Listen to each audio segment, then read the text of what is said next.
O escritor de quadrinhos Grant Morrison acabou indo contra as opiniões do cineasta Zack Snyder. Tem a ver aí com a opinião de cada um deles sobre o personagem Batman. O que será que pegou? Vamos dar uma olhada nisso.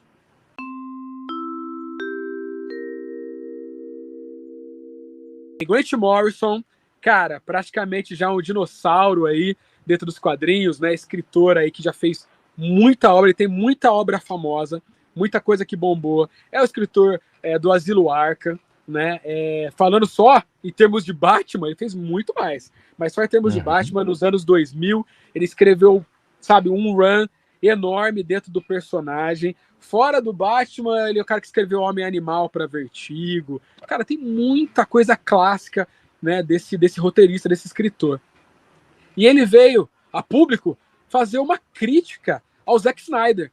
Zack Snyder, né, para quem não sabe, é um cineasta, roteirista, aí, diretor de cinema, ficou bastante famoso aí por ter liderado os últimos filmes da DC Comics ali, né, que envolviam uma nova versão do Batman, trouxe aí o Aquaman, Mulher Maravilha, e ele, né, o Zack Snyder tem, assim, uma opinião muito forte quanto aos personagens que ele trabalhou, né, e aí ele acha, o Zack Snyder, ele pensa que o Batman, por exemplo, é um personagem que deveria matar os vilões. E, cara, esse comentário do Snyder deu o que falar, Creed, né?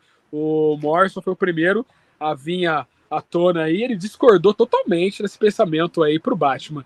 Creed, o que você pensa disso? Falando até em termos de personagem aí, cara. Você acha que o Batman deveria matar, não deveria? Você concorda com o Snyder? Eu acho que o Morrison fez bem em intervir e que isso é uma besteira. Como que você pensa, meu amigo?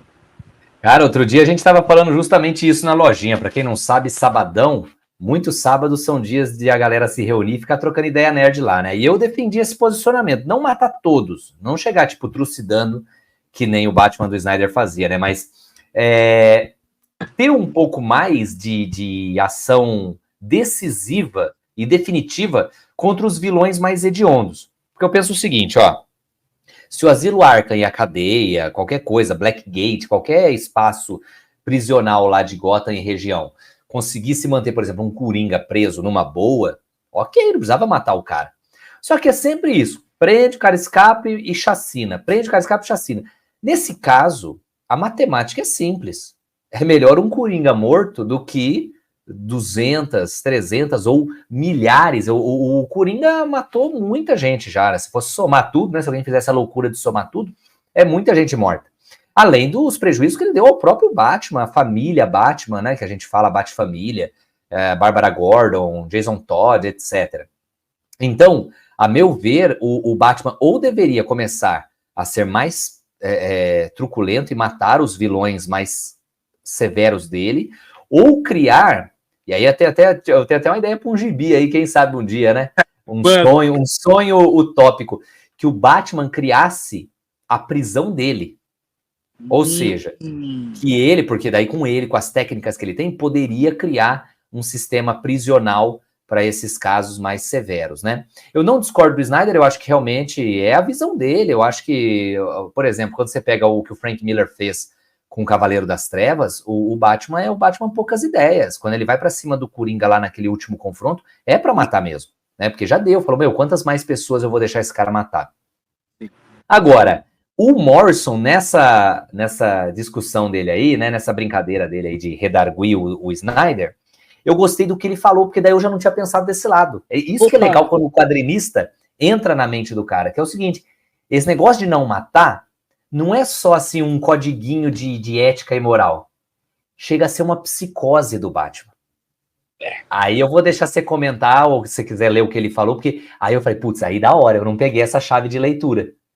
Sim, ô Chris, assim, ó, eu tô do outro lado desse espectro aí, eu concordo com o Morrison, né? É que o Morrison, como você falou, ele se utiliza assim de umas palavras bem legais. Ele fala assim, né? Ele fala que a maneira que ele enxerga o Batman é um personagem que ele não matar faz parte da mística do personagem, né? Que ele é um cara que, assim, não matar realmente é mais difícil, mas a verdade é que o Batman, ele ainda né, falando da coisa psicológica, né, ele ainda é aquele menino que teve os pais mortos no beco por um criminoso, né, foi morto né, por uma arma ali. E ele mesmo crescendo, treinando e assumindo esse papel de Batman, ele ainda tem aquela pureza, aquela coisa, aquele menino que teve os pais mortos no beco, né? Então, se você tirar isso do personagem, não que não funcione, talvez um outro personagem tomasse uma direção diferente, mas não seria o Batman, né? Não seria o Batman. E eu concordo, Creed, eu acho que é difícil pro roteirista fazer uma história, né, no qual o Batman não mata. Eu acho que é complicado chegar a algumas conclusões, terminar uma história, mas acho que essa dificuldade toda faz parte dessa magia. Eu acho que já tem outros personagens que matam, e eu gosto também, Justiceiro, Spawn, vários outros personagens, mas eu acho que tirar isso deixa de ser o Batman, sabe? Acho que deixa de ser o personagem. É difícil, é complicado, talvez não seja tão realista. Você trouxe um ponto aí que eu não consegui nem discutir, entendeu? Você tem razão, mano. Talvez, entendeu? Talvez não faça muito sentido, muita lógica, né? Deixar uns caras que causam tantos maus, né? Livres e, sei lá, talvez uma coisa definitiva talvez fosse melhor e tal. Mas aí perderia a coisa do super-herói. Né? O super-herói, pra mim, é aquele ícone, aquela coisa até inalcançável, né, Creed? O Superman é inalcançável, não só pela atitude, mas pelo poder e tal. E o Batman ainda tem, em meio a uma coisa tão sombria, ele tem essa certa pureza dentro dele, né? Só quero comentar aí, né? Em primeiro, dar boa noite aí pro B-Boy, Érica, Bruno, né? Uma boa noite a vocês. Uhul. E o Bruno coloca assim, que vai contra a essência, a grande disputa interna do Batman é não matar. Agora, o que me preocupa também, e é uma coisa que o Snyder tocou quando ele falou desse ponto aí, é o seguinte, o lance realmente editorial. Por quê? Chegou num ponto em que se eu fosse roteirista do Batman, e não tivesse a liberdade de fazê-lo matar ou criar uma solução assim mais inteligente, eu não ia usar Coringa quase nunca. Ou ia ter que usá-lo de uma forma muito diferenciada. Por quê? Certos personagens apareceram tanto que o Snyder comentou, falou assim, essa ideia do Batman não matar tá matando um pouco já a credibilidade da DC. A galera já lê, falando assim, tá bom, o Batman vai até aqui. E tá bom, o Coringa vai aprontar, mas não vai morrer. Então assim, já tá minando um pouco essa confiança de que vai ter algo diferenciado na história. O Morrison foi muito inteligente. No arco dele, no Batman, o primeiro capítulo ele tá matando o Coringa. Só que a gente depois descobre que tem todas umas situações ali, não é tão óbvio assim, né? Ele cria até a ideia de metamorfose do Coringa e tal. Mas ele faz isso porque, tirando o Coringa de lado e botando como centro das atenções vários outros personagens, e personagens novos, aquela coisa que ele cria com o Dr. Hurt, depois o Batman na crise final, ou seja, foi a saída mais inteligente, porque você põe o Coringa, jogar a carta fora, né? Sem querer fazer um trocadilho aí, né? Mas descartar aquela carta que você tem na manga. Então, realmente, eu acho que o grande problema do Batman é o Coringa, e é interessante porque não é só no gibi, transcende e vira um problema até mesmo editorial. O Coringa é um problema pro Batman até mesmo no ramo das vendas, né?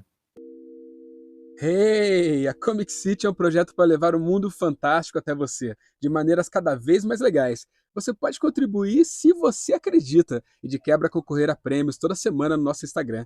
O Pix está aí, comicpix@icloud.com. E obrigado por assistir até o final. Uhul!